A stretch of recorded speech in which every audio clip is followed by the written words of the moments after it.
بسم الله الرحمن الرحيم إن الحمد لله نحمده ونستعينه ونستغفره ونعوذ بالله من شرور أنفسنا ومن سيئات أعمالنا من يهده الله فلا مضل له ومن يضلل فلا هادي له وأشهد أن لا إله إلا الله وحده لا شريك له وأشهد أن محمدا عبده ورسوله أما بعد. Certamente que todos os louvores são para Allah, nós o louvamos, a Ele imploramos o socorro e a Ele pedimos perdão. Pedimos proteção a Allah contra o mal das nossas almas e das nossas más ações.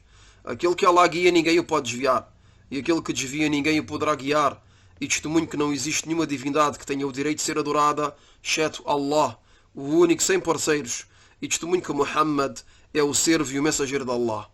Isto dito, o que se segue é uma aula acerca do ghusl. E o ghusl, que se traduz pelo banho ritual ou pelas grandes abluções. Al-ghusl, que se traduz pelo banho ritual ou pelas grandes abluções. E isto porque é um dever para cada muçulmano e para cada muçulmana de conhecer corretamente como efetuar al-ghusl, como efetuar o banho ritual. Esta aula será baseada num livro intitulado Manhaj al-Salikin. Manhaj al-Salikin, que é um livro que foi escrito pelo grande sábio As-Sa'di, rahimahullahu ta'ala.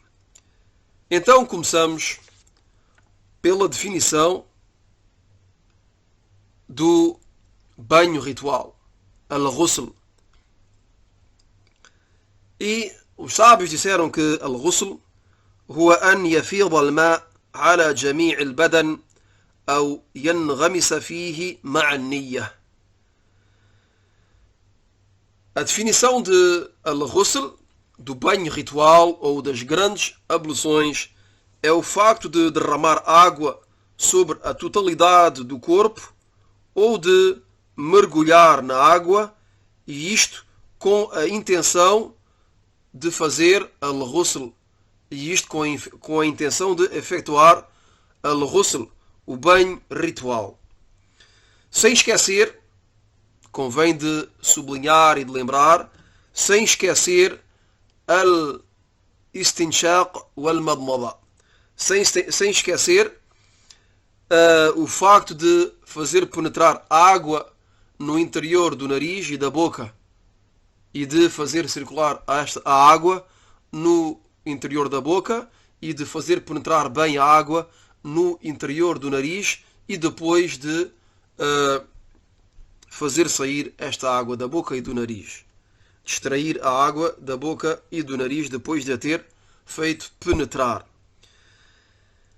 Então, a definição do banho ritual é o facto que a pessoa derrame água sobre a totalidade do seu corpo ou de mergulhar diretamente na água.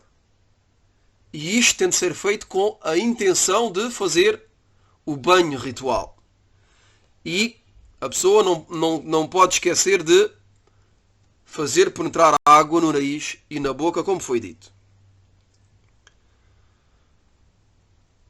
Agora que conhecemos a definição do banho ritual, passamos aos casos nos quais é obrigatório de fazer o banho ritual.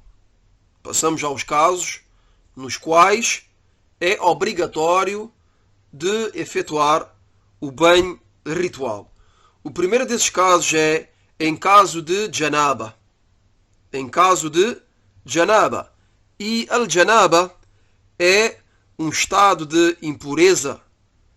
É um estado de impureza derivado à ejaculação do esperma. Al-janaba é um estado de impureza provocado à saída ou à ejaculação do esperma, que seja por meio de uma relação sexual ou por uma outra razão. Ou por uma outra razão. Então, al-janaba é um estado de impureza derivado à ejaculação do esperma, que seja por meio de uma relação sexual ou por uma outra razão. Ou por uma outra razão, como por exemplo, um sonho erótico. Como por exemplo, um sonho erótico. À condição que o esperma saia acompanhado de prazer. Contrariamente aos casos em que o esperma sai sem prazer, como por exemplo derivado a uma doença, derivado ao frio ou à velhice. Então, o primeiro caso que obriga a pessoa a tomar ou a efetuar o banho ritual, al-ghusl, é al-janaba, o estado de impureza maior, se podemos dizer. E este estado de impureza é provocado pela ejaculação do esperma. E isto que seja para a mulher ou para o homem. Derivado à ejaculação do esperma, que seja por meio de uma relação sexual ou por uma outra razão. E podemos dar como exemplo um sonho erótico, no qual provoca a ejaculação do esperma e com prazer. Contrariamente aos casos em que o esperma sai, mas sem prazer.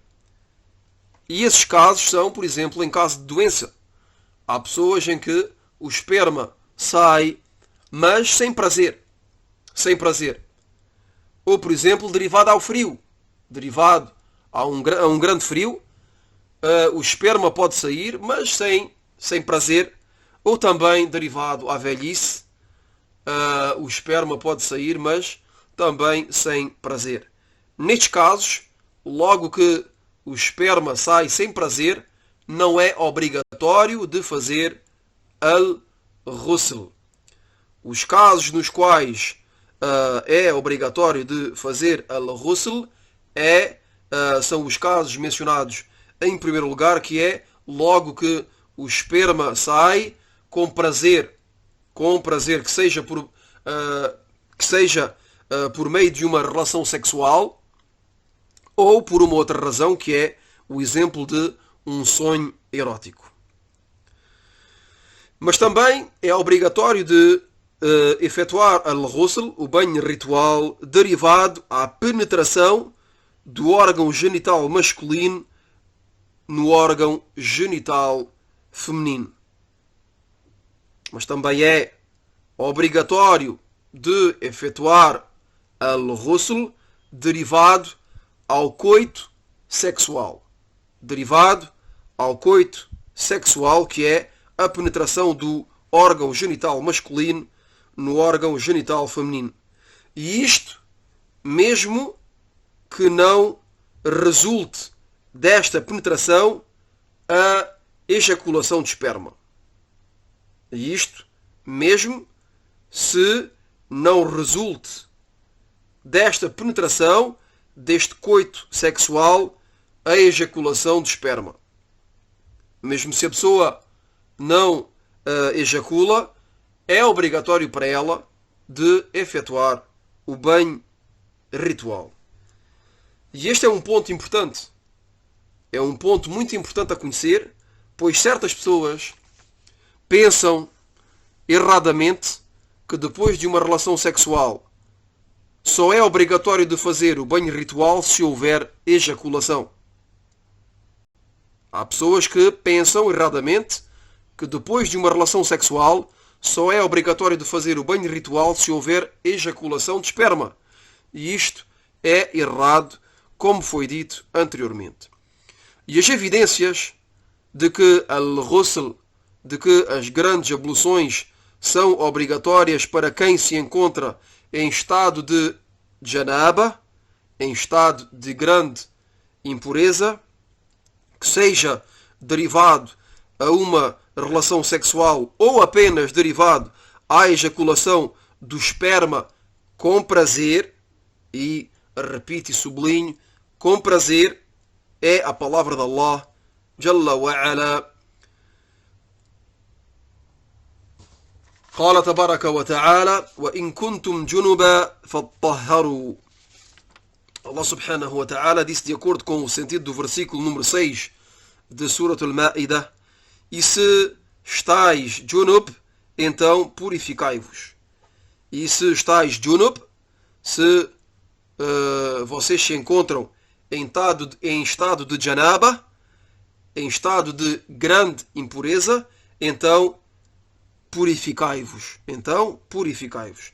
Isto é, se estiverem em estado de grande impureza, de janaba, então façam al-ghusl, façam o banho ritual ou as grandes abluções. E no hadith muttafaqun alay, relatado por al-Bukhari e Muslim e narrado por Abu Huraira, قال: إذا جلس بين شعابها الأربعة ثم جاهدها فقد وجب الغسل. O mensageiro de Allah sallallahu alaihi wasallam disse: logo que o homem se posiciona entre os 4 membros da sua esposa e que têm uma relação sexual, então al-ghusl, o banho ritual, é obrigatório para eles. Repito o hadith: logo que o homem se posiciona entre os 4 membros da sua esposa e que têm uma relação sexual, então o banho ritual, as grandes abluções, são obrigatórias para eles. E numa outra versão deste hadith, o mensageiro de Allah sallallahu alaihi wasallam disse: mesmo se não ejacula, isto é, mesmo se não sai o esperma com prazer. Portanto, extraímos deste hadith, tiramos como benefício deste hadith, que é obrigatório de efetuar al-ghusl, o banho ritual, depois do coito sexual, cuja ocorra ejaculação ou não. É obrigatório, nos 2 casos, de fazer al-ghusl, de efetuar o banho ritual. A partir do momento em que há penetração, a partir do momento em que há um coito sexual, em que o órgão genital masculino entra no órgão genital feminino, que haja ejaculação ou não, é obrigatório de fazer al-ghusl, de efetuar al-ghusl, as grandes abluções, o banho ritual. Este é um ponto que é super importante de sublinhar várias vezes, a fim que seja claro para todos. Quanto à evidência de que é obrigatório de fazer al-ghusl, as grandes abluções, pós um sonho erótico, é um hadith também muttafaqun alay, relatado por al-Bukhari e Muslim e narrado por Salama radiyallahu anha, que disse: عن سلمة أن سليم قالت: يا رسول الله إن الله لا يستحيي من الحق، هل على المرأة غسل إذا احتلمت؟ قال: نعم إذا رأت الماء. نعم إذا رأت الماء. Então Salama radiyallahu anha disse que Sulaim radiyallahu anha, a esposa de Abu Talha radiyallahu anhu, disse: ó mensageiro de Allah, por certo que Allah não tem vergonha da verdade.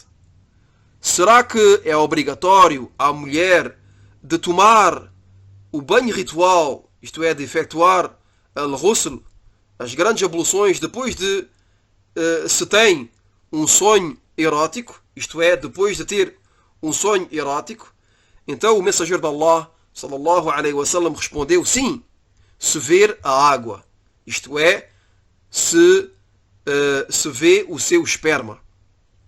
Então, esta sahabiya, radiyallahu anha, que é Sulaym, esposa de Abu Talha, questionou o mensageiro de Allah, sallallahu alaihi wasallam, dizendo: ó mensageiro de Allah, por certo Allah não tem vergonha da verdade. Será que é obrigatório à mulher de tomar o banho ritual se tem um sonho erótico? Então o mensageiro de Allah, sallallahu alaihi wasallam, respondeu que sim. É obrigatório à mulher de fazer al-ghusl, o banho ritual, se tem um sonho erótico. E o mensageiro de Allah, sallallahu alaihi wasallam, deu a condição que é que veja a água, isto é, que veja o esperma, isto é, que saia dela, derivado a este sonho erótico, ou provocado por este sonho erótico, saia dela um esperma, derivado ao prazer que teve neste sonho erótico. Então a condição para que al-ghusl, o banho ritual, seja obrigatório para aquele que tem um sonho erótico é que saia da pessoa o esperma. E este hadith é no caso das mulheres, mas se aplica também aos homens. Este hadith é geral, é para as mulheres, mas também para os homens. Portanto, que seja um homem ou uma mulher que tenham um sonho erótico e que depois de ter este sonho erótico veem, logo que acordam deste sonho, veem os traços do esperma que saiu ou que a sua roupa esteja molhada, a pessoa deve obrigatoriamente fazer al-ghusl. Que seja um homem ou uma mulher, se fez um sonho erótico, deve obrigatoriamente efetuar, logo que acorda, tem de efetuar obrigatoriamente al-ghusl, o banho ritual. Quanto ao segundo caso, que obriga a pessoa a fazer al-ghusl, o banho ritual, é a saída do sangue do período de menstruação. E também a saída dos lóquios, que é o sangramento pós-parto. Então, o segundo caso que obriga a fazer al-ghusl é a saída do sangue do período de menstruação.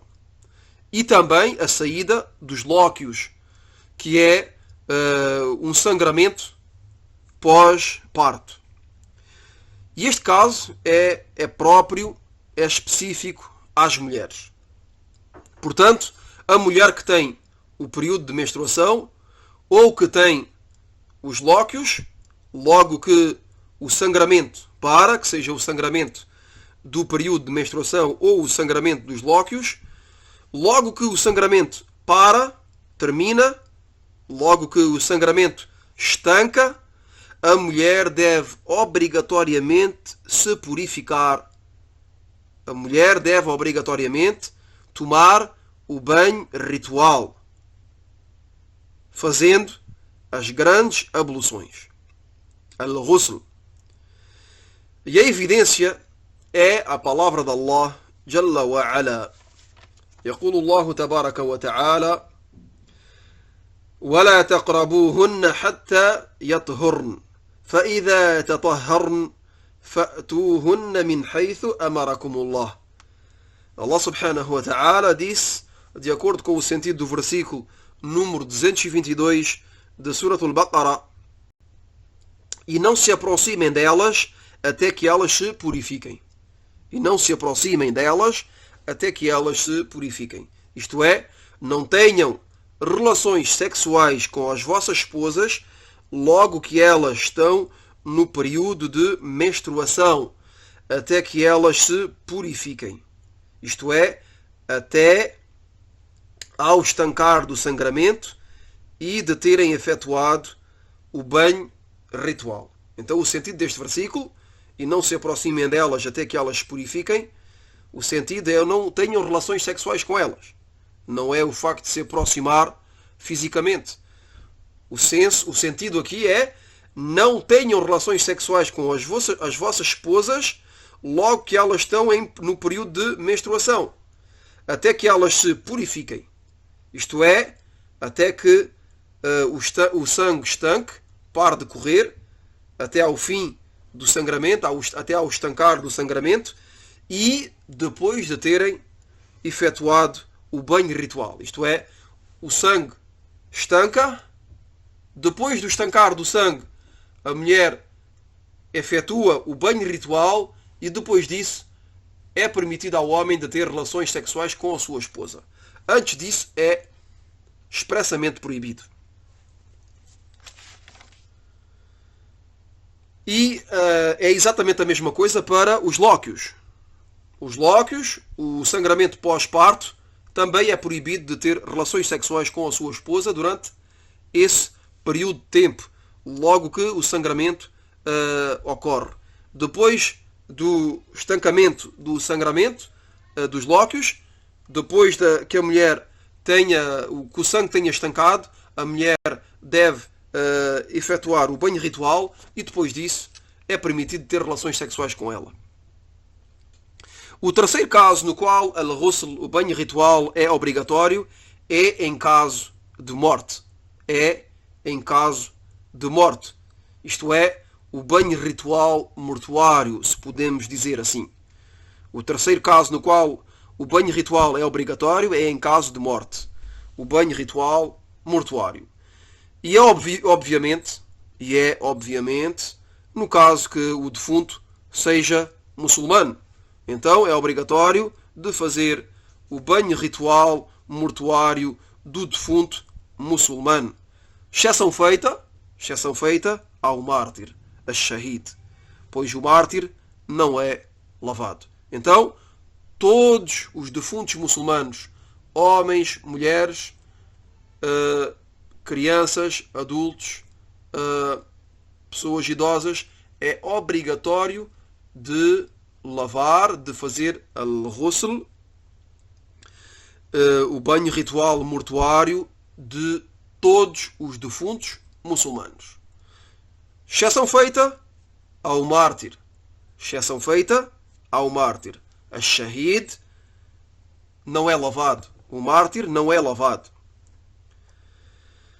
E a evidência de que é obrigatório de fazer o banho ritual mortuário é a ordem do mensageiro de Allah, sallallahu alaihi wasallam, aos seus companheiros, radiyallahu anhum, de lavarem um peregrino que caiu do seu camelo e quebrou o pescoço.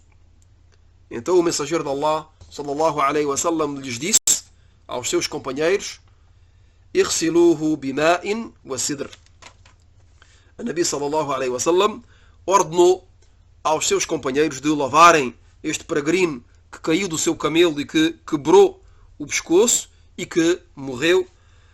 Ordenou aos seus companheiros de o lavarem com água e jujuba. Disse: lavem-no com água e jujuba. Este hadith é muttafaqun alayh, relatado por Al-Bukhari e por Muslim.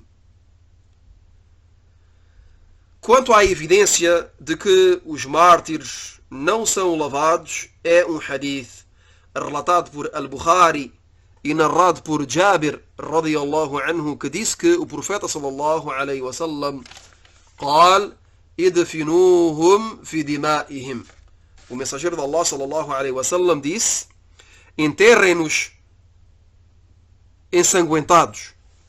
O mensageiro de Allah sallallahu alaihi wasallam disse: enterrem-nos ensanguentados, isto é, os mártires da batalha. Os mártires da batalha são enterrados sem serem lavados.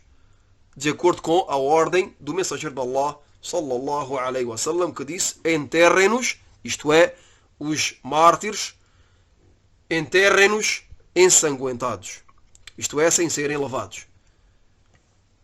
E numa outra versão deste hadith, relatada por Abu Daud e considerada como boa por Al-Albani, na qual Anas radiyallahu anhu informou que os mártires da batalha de Uhud não foram lavados, foram enterrados ensanguentados com o sangue das suas feridas e também não oraram sobre eles. Então, Anas radiyallahu anhu nos informa que os mártires, as shuhada da batalha de Uhud, não foram lavados. Não foram lavados. Foram enterrados, ensanguentados com o sangue das suas feridas. E também não oraram sobre eles. Isto é, que não fizeram Salatul Janaza sobre os mártires de Uhud, da batalha de Uhud. Anas رضي الله عنه حدثهم أن شهداء أحد لم يغسلوا ودفنوا في دمائهم ولم يصلى عليهم. E, como dissemos, esta versão foi relatada por Abu Daud e considerada boa por Al-Albani. Quanto ao quarto caso, no qual o banho ritual, al-ghusl, ou as grandes abluções, são obrigatórias, é em caso de conversão ao Islão. O quarto caso no qual o banho ritual é obrigatório é a conversão do descrente ao Islão. A pessoa que é descrente e que se converte ao Islão, é obrigatório para ele de efetuar o banho ritual depois da sua conversão.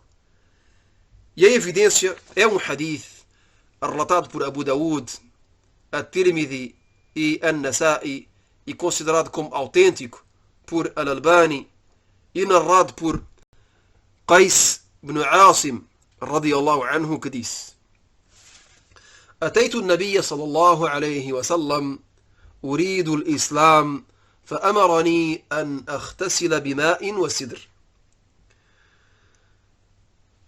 Qais ibn Asim radiyallahu anhu disse: vim ao encontro do profeta sallallahu alaihi wasallam a fim de me converter ao Islão.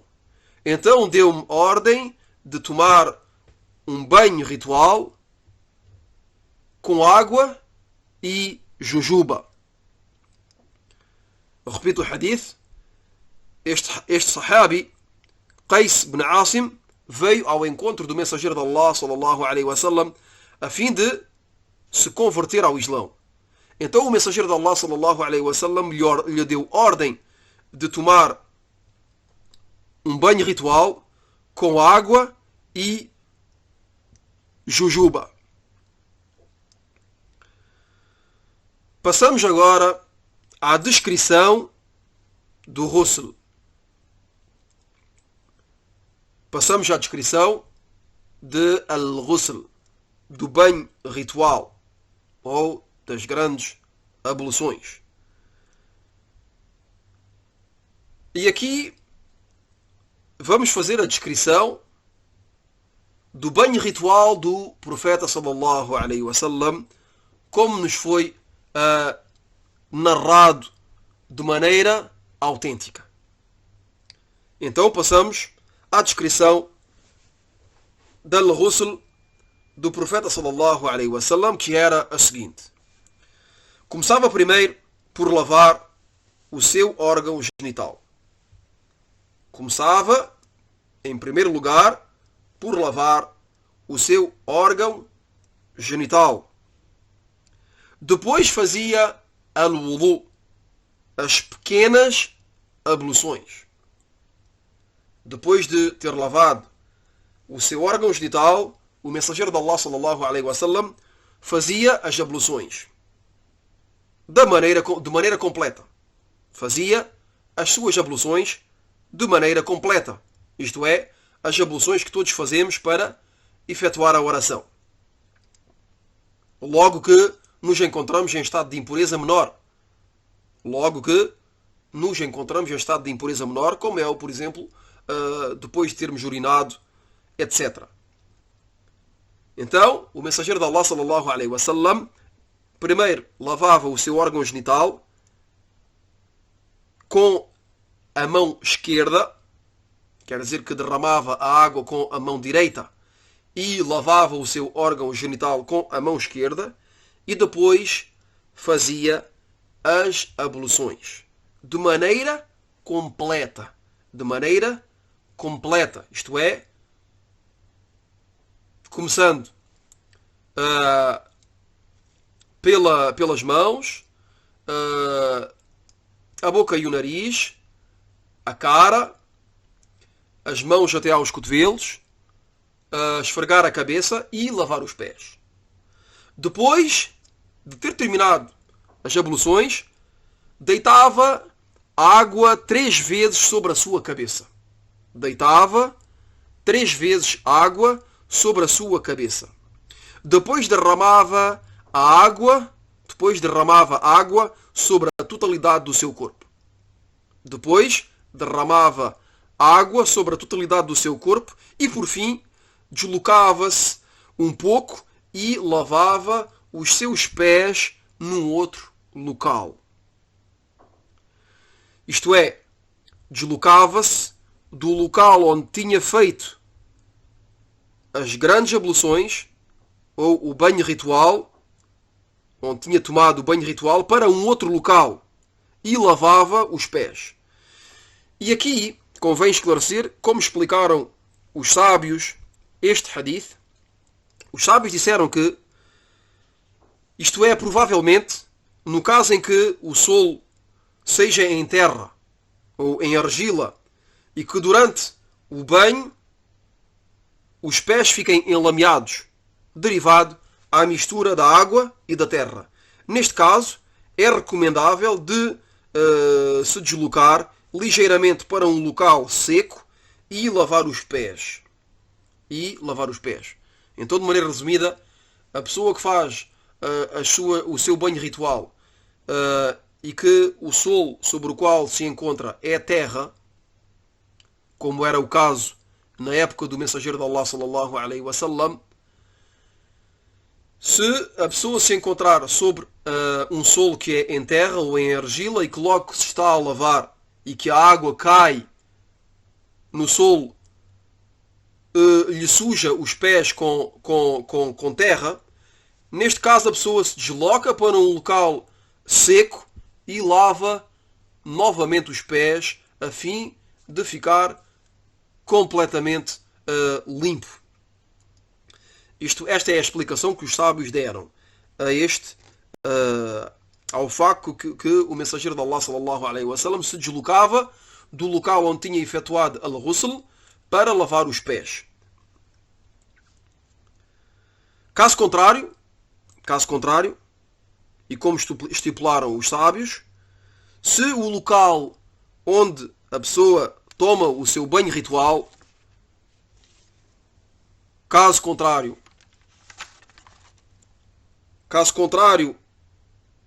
e que o local onde a pessoa toma o seu banho ritual, o solo seja seco, como por exemplo nos nossos dias, na nossa época, que seja por exemplo uma banheira, ou que o solo seja em ladrilhos, por exemplo, a pessoa se contenta da lavagem dos pés durante as abluções, no início do banho ritual, e não é necessário de os lavar novamente, pois, neste caso, os pés não foram enlameados com terra nem com argila, então não é necessário de lavar os pés novamente, pois os pés foram lavados inicialmente, logo que a pessoa fez as abluções no início do banho ritual, como foi esclarecido há poucos instantes. Wallahu a'lam. Depois, o autor, o Sheikh As-Sa'di, rahimahullah ta'ala, no seu livro Manhaj As-Salikin, neste capítulo das abluções, disse: e quanto àquilo que é obrigatório, aquilo que é fard no ghusl, no banho ritual, que foi descrito anteriormente, é o seguinte. Aqui o autor, rahimahullah ta'ala, nos vai dizer aquilo que é obrigatório.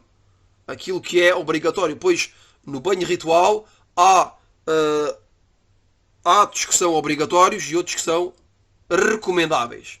Os que são obrigatórios, como sabem todos, não é permitido de os abandonar, e aquele que os abandona, a sua adoração, o seu ato será anulado e rejeitado. E os atos que são recomendáveis, a pessoa que os abandona, o seu acto continua válido, correto. Então é muito importante de conhecer aquilo que é fard, aquilo que é obrigatório e aquilo que é recomendável. Mesmo se convém salientar que a pessoa não deve abandonar aquilo que é recomendável. A pessoa não deve abandonar a sunnah, pois a sunnah do mensageiro de Allah sallallahu alaihi wasallam deve ser seguida. Deve ser seguida e não deve ser abandonada. Então o autor diz, e quanto àquilo que é fard, que é obrigatório no ghusl, que foi descrito anteriormente, é o seguinte: a lavagem da totalidade do corpo, incluindo as partes que contêm pelos e cabelos, como a cabeça e a barba, por exemplo. Então, aquilo que é obrigatório de lavar é a totalidade das partes do corpo. Quer dizer, todas as partes do corpo têm de ser lavadas. A água tem de atingir todas as partes do corpo.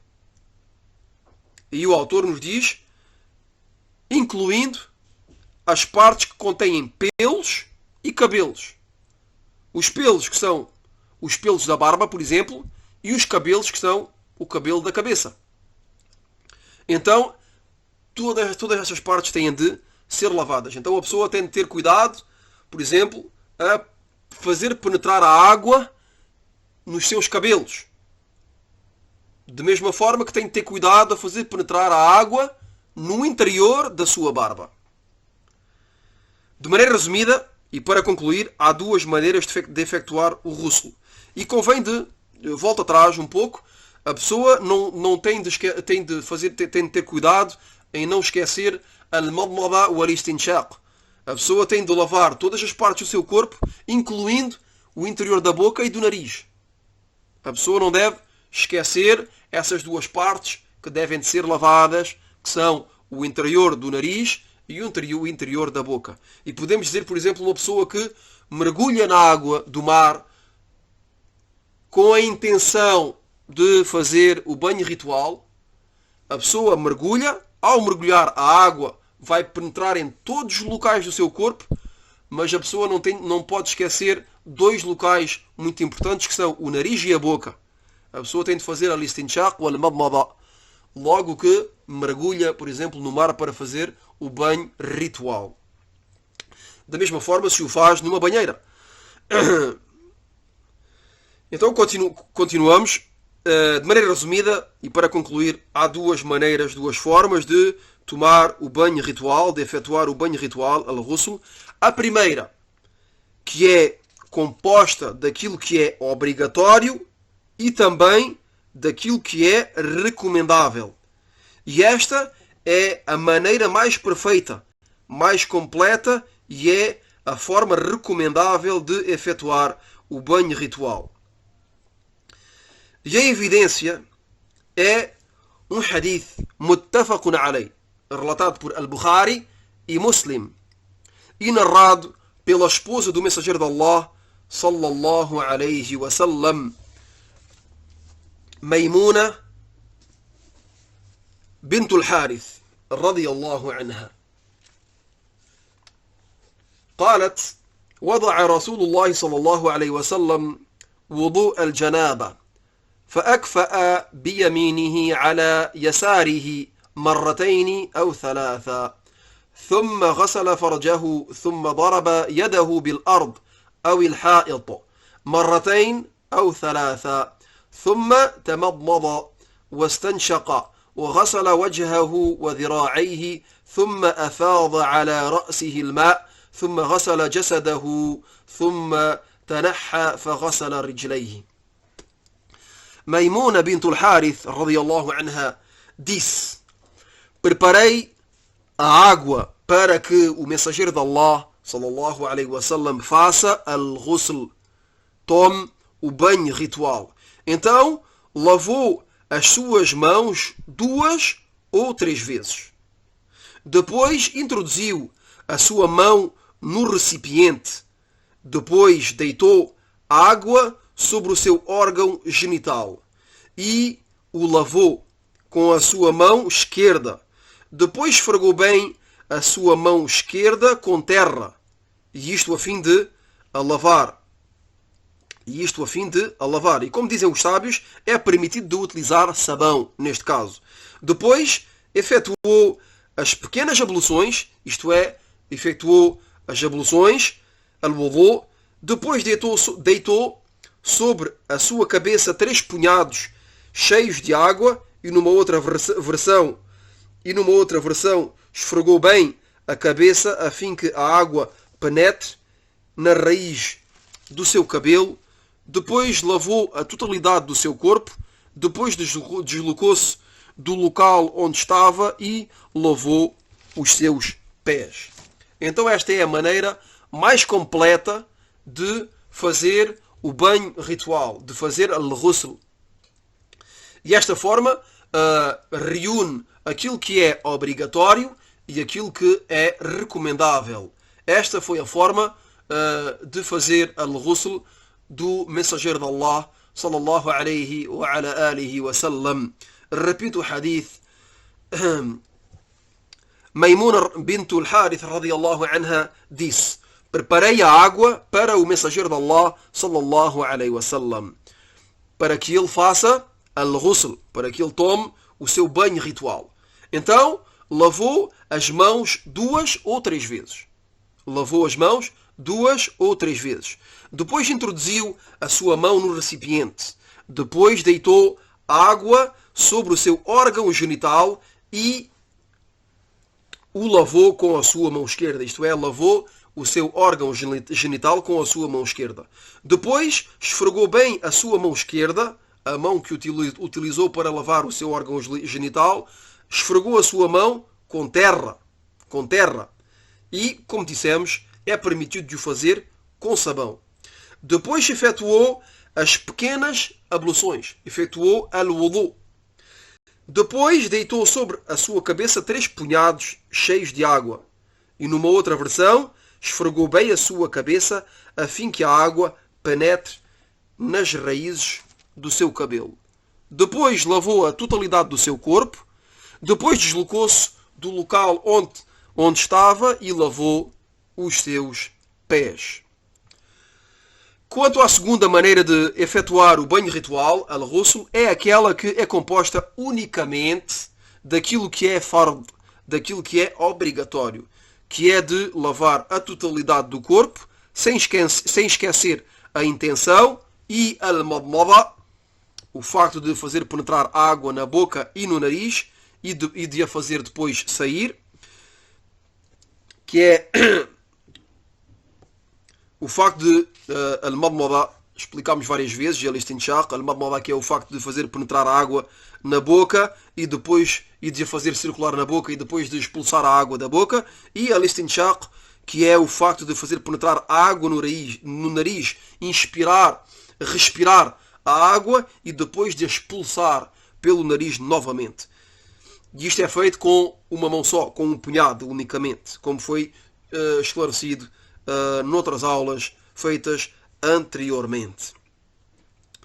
E a evidência é um hadith muttafaqun alayh. Aqui vamos falar da evidência da maneira de efetuar al-ghusl, o banho ritual, daquilo que é unicamente obrigatório. A evidência é um hadith que é muttafaqun alayh, relatado por Al-Bukhari e Muslim e narrado por Jabir radiyallahu anhu,